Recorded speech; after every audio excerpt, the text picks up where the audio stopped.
essere sta qui davanti, la mia band mi ha lasciata completamente sola. Io, a parte tu, Fognini ovviamente, che sei sempre davanti a me, vi suonerò un pezzo che non suono da una vita e mezza ed era nel nostro primissimo EP ed è un pezzo allegro, visto che l'altro non lo so suonare, e si chiama Magari stasera ti chiamo.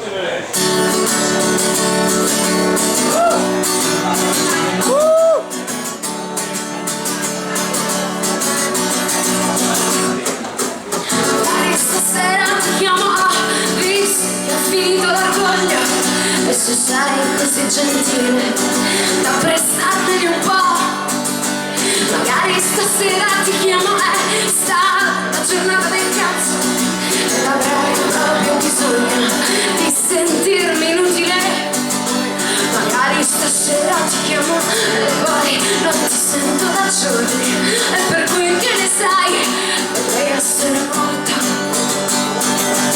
Magari stasera ti chiamerà per dirti quanto ti odio, e poi ti rifaccerò tutto il male che mi hai fatto.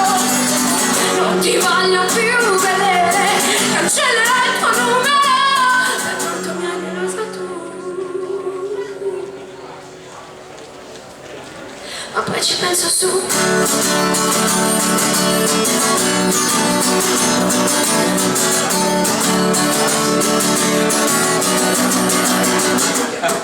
Magari stasera ti chiamo anche se non ci penso più, ma hai lasciato i tuoi libri sul comò.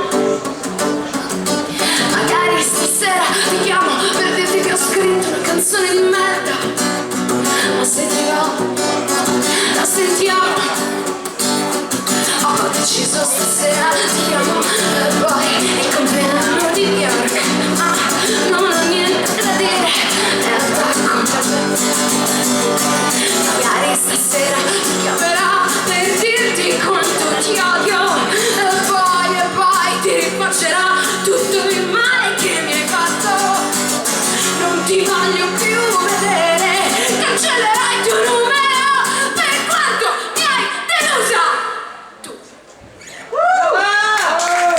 Ci penso su.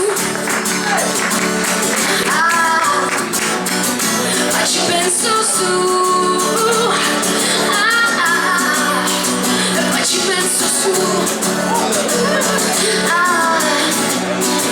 Poi ci penso su.